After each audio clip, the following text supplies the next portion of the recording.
O governo enlouqueceu. Aumentou o IOF de 0,38% para 3,5%. Sim, você leu certo. O imposto sobre operações financeiras subiu quase 10 vezes. Quem precisa de crédito agora vai pagar muito mais caro, justo num país onde o crédito já é um dos mais caros do mundo. A reação do mercado foi um desastre. O governo sentiu o baque, recuou, mas só para os ricos. Tirou o aumento dos fundos de investimento, mas manteve para a população. Ou seja, quem tem muito, foi poupado. Quem trabalha, empreende e precisa de empréstimo, que se vire. Chamaram isso de ajuste. O novo valor ainda é 5 vezes maior que o original. É como se o governo anunciasse uma liquidação de imposto, só que a conta continua absurda.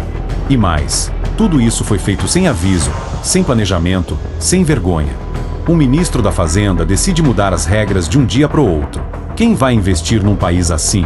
A confiança sumiu, o capital foge, o crescimento trava. As pequenas empresas, que já estão no limite, vão quebrar. O emprego vai cair.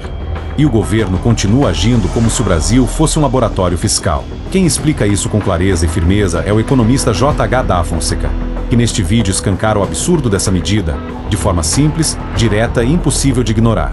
É oficial. Estão matando a economia com imposto.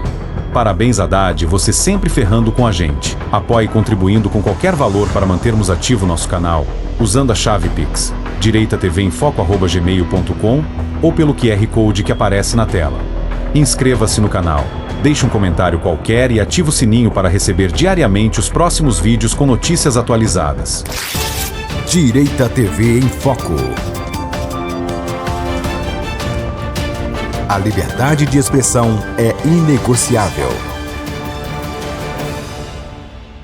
Bom, pessoal, resolvi gravar esse vídeo em cima da hora porque a urgência do tema demandava isso, né? Hoje o governo anunciou uma série de medidas relevantes aqui para a economia que surpreenderam alguns, outros nem tanto, né? Medidas que, apesar de terem sido anunciadas hoje à tarde, já eram temidas, inclusive por mim, há algum tempo, né? Eu brinco que, apesar de ser um pouco sensacionalista nas redes sociais, tem coisas que não são brincadeira, e essa é uma delas, né? Já se temia que o governo pudesse aumentar o IOF, iniciar inclusive uma espécie de controle de capitais, até porque esse é um imposto que não precisa de aprovação no Congresso para ser aumentado, basta um decreto, que foi o que aconteceu hoje, né? Gente, o primeiro ponto aqui, o que o governo fez? O governo basicamente entre desduplicou e triplicou o imposto sobre operações financeiras, né, o famoso IOF.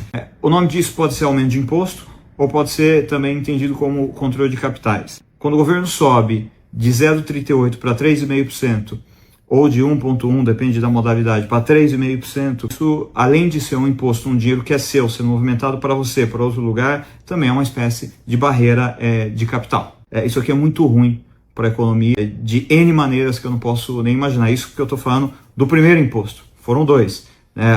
Duas principais vertentes. Ele aumentou o IOF para operações de câmbio, mas para crédito também, né? O crédito é pior ainda o efeito na economia do que o do câmbio. O do câmbio, a primeira coisa, o governo unificou as alíquotas em 3,5% e ainda foi bem engraçadinho. Para quem quer trazer o dinheiro para o Brasil, paga só 0,38%. Ou seja, se hoje, meio-dia, um investidor americano, europeu, trouxe dinheiro para o Brasil, ele pagou 0,38. Se ele quiser tirar amanhã o mesmo dinheiro, é 3,5. Então, vejam a insegurança jurídica que se cria para investir no Brasil. Ponto, as regras mudam a qualquer momento, sem nenhum tipo de previsibilidade. Cria-se uma espécie de barreira a investir no Brasil. O investidor, quando vai trazer dinheiro para o Brasil, ele não vai olhar só quanto ele vai ter que pagar para entrar, ele vai ter que olhar quanto ele vai ter que pagar para sair. Então, cria-se um desincentivo ao investimento no Brasil, né? Primeiro, pela mudança de regra constante, né? E segundo ponto, não deixa de ser uma forma de controle de capitais. Vamos ser bem claros aqui, é o seu dinheiro pessoa física, ou seu dinheiro pessoa jurídica.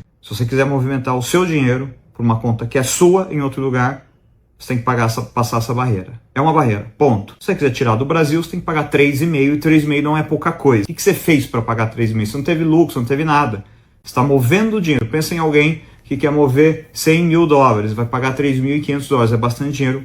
Às vezes ele vai pagar para fazer um investimento lá fora, às vezes ele vai trazer dinheiro, só que agora se ele quiser devolver, ele tem que pagar esses 3,5, então daí ele já nem traz porque a conta já começa a não fazer sentido. Podem falar que eu estou sendo exagerado, não é exagero, é um imposto altíssimo para transacionar o dinheiro. Na largada, amanhã o dólar amanhece custando o câmbio, mais 3,5 que você tem que pagar para o governo 20 centavos, mais o spread da instituição financeira. Então, isso não deixa de ser controle de capital. Para que serve isso no limite? Primeiro, desincentivar o estrangeiro a vir para o Brasil. O estrangeiro só entra num lugar se ele tiver facilidade para entrar e para sair. Não adianta só ser fácil entrar, ele não é trouxa. Do dia para a noite, o custo dele para sair explodiu. Isso vai ser colocado nas equações dos projetos e eles vão fazer conta se vale mesmo a pena ou não entrar no Brasil. E além de não ter o efeito de segurar o dinheiro no Brasil, esses controles de capitais, essas barreiras tarifárias costumam gerar o efeito reverso. Né? Os agentes, os investidores, as pessoas começam a ficar com medo. Bom, era 0,38 ou 1,1, agora é 3,5, onde vai parar amanhã? A pessoa se antecipa, vai lá e compra e guarda. O que aconteceu na Argentina? As pessoas começam a guardar dólar embaixo do colchão, já começa a aparecer câmbio paralelo de novo. Não é à toa que quando você começa a taxar muito o câmbio oficial, em algum momento surge o paralelo e o paralelo começa a ser o mais líquido. Isso ocorre em qualquer lugar do mundo. Né? Não estou falando aqui nenhuma imprecisão, estou falando com base em história. Fala, amigos do canal, tá gostando do vídeo? Então deixa seu like, comente à vontade e compartilhe com todo mundo por um Brasil melhor e mais justo. Não se esqueça de se inscrever no canal e continue com a gente. Agora bora pro vídeo. Direita TV em Foco. E eu acho que outra coisa triste dessa história toda é que o governo perde credibilidade por uma série de desmentidas que ele faz em si mesmo. Em dezembro do ano passado, eu comentei que havia uma probabilidade muito grande do governo começar a aumentar o IOF, especialmente sobre transações, sobre remessas internacionais. Não só eu, como muita gente do mercado percebeu essa movimentação. E em janeiro desse ano, se eu não me engano, posso estar errando aqui um mês ou outro, o próprio ministro da Fazenda vem a público dizer que não está sendo cogitado, hipótese alguma, aumento de IOF em cima do dólar. Ou seja, o ministro da Fazenda fala isso para o mercado. A gente está em maio, passaram-se poucos meses e o governo vai lá e descumpre aquilo que ele havia combinado com o mercado. Isso elimina a credibilidade. Agora a gente vai para a parte mais cruel ainda. O governo aumentou imposto sobre o crédito, sobre empréstimo. O crédito no Brasil já é uma fortuna. Primeiro é uma fortuna porque esse governo gasta demais, a dívida está alta demais e por isso o governo tem que pagar juro demais para os investidores. Para quem não entende, eu vou falar pela milésima vez, algo que eu já falei em uma série de vídeos, já falei em artigos, já falei em post. O Banco Central é um mero carimbador da taxa de juros. Quem determina a taxa de juros é o mercado. Se o governo gastar muito, ele vai captar dinheiro, ele vai fazer leilão, o mercado vai pedir mais juro. Se o governo é redondinho, é um bom pagador, ele vai tentar pegar dinheiro, o mercado vai pedir menos juros. Tão simples quanto isso. Como o governo brasileiro gasta pra caramba, o juro brasileiro já é alto, já está 14,75%. O IOF, em média ali, para as empresas grandes, que era em torno de 1,88%, agora foi para 3,95%. E para as empresas pequenininhas, as empresas menores, simples, a gente está falando, se não me engano, de 0,88%, dobrou, foi para 1,95%. Praticamente dobrou. Quando eu digo, me mostre os incentivos, show me the incentives, and I show you the results, é que as coisas têm que ser planejadas. Quando você já tem o crédito caro no Brasil e você taxa o crédito, você estimula o quê? O crédito já é caro, o crédito já é escasso. Você vai fazendo esse crédito essa oferta de crédito ficar ainda mais comprometida, meu Deus do céu. Como é que você vai fazer para ter no Brasil financiamento barato de longo prazo? Ninguém vai querer correr risco. Então você cria insegurança jurídica e crédito caro. Pegando agora a questão do câmbio, incentivo. Você quer trazer dinheiro para o Brasil? Você torna fácil a mobilidade de capitais. Zera o IOF. Deixa o gringo vir aqui sem pagar nada. Deixa o gringo sair daqui sem pagar nada, se quiser. Deixa o brasileiro ter liberdade para sair. Do ponto de vista de cambial, o que você está fazendo é taxando a liberdade do capital. O direito de ir e vir do capital alheio. Isso não funcionou em lugar nenhum do mundo e não acho que vai ser diferente aqui no Brasil. Apesar de brincadeiras do Instagram, eu quero bem no Brasil, seja o partido que for, então se alguém precisar de sugestões, estamos aqui à disposição. No final do dia, quem vai ser mais prejudicado? Quem não tem gordura, o mais pobre. O mais pobre. A pequena empresa que está devendo, porque a empresa que tem dinheiro não vai pegar dinheiro. Se a empresa já tem dinheiro em caixa, o crédito está caro, ela ia fazer uma planta nova, contratar mais funcionário, ela não vai fazer. Essa empresa não vai fazer e ela não vai pegar dinheiro emprestado, ela vai esperar. Quem vai se ferrar, quem vai se dar mal é a empresa que está estrangulada, é o pequenininho, é quem precisa de crédito, esse vai se dar mal. porque agora ele vai pagar mais caro, né? Quem vai se dar mal é a sociedade brasileira como um todo, que vai ver um desincentivo à entrada de investimento direto externo no Brasil, que é tão importante para a gente. A gente é um país que já investe pouco, a gente consegue investir menos que a Argentina, investe menos que os Estados Unidos, nem se compara com a Índia, nem se compara com a China.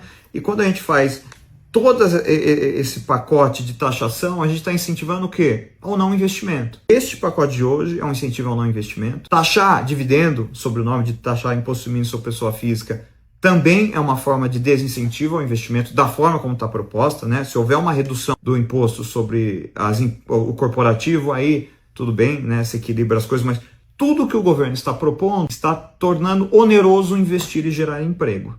Vamos lembrar da frase inicial do Charlie Munger: Show me the incentives and I show you the results. Se os incentivos são quem produz, toma taxa e insegurança jurídica, quem nada faz, não tem nenhum tipo de consequência ou estímulo, a gente já sabe onde isso vai parar. Bom, enfim, é isso. Parabéns para quem já tem o capital em país que trata bem o capital, que é seguro, que respeita as regras do jogo, que não muda as regras do jogo com o jogo andando, que respeita os contratos, que respeita a mobilidade dos capitais, que respeita o dinheiro que você ganhou. Eu espero do fundo do meu coração que o governo reveja essas medidas, que trazem uma instabilidade gigante para a economia, e que, além de trazer instabilidade para a economia, incentivam as coisas erradas e não as coisas corretas. O Brasil precisa de mais gente querendo investir, o Brasil precisa de mais gente querendo gerar emprego, o Brasil precisa de mais gente querendo trazer o seu dinheiro de fora para cá, com a segurança que se quiser se mexer não tem problema. O Brasil precisa de mais investimento direto externo, o Brasil precisa de menos regulação. A gente está indo na contramão do mundo. A gente está indo na contramão do que dá certo. Pessoal, é isso. Desejo boa sorte a todos.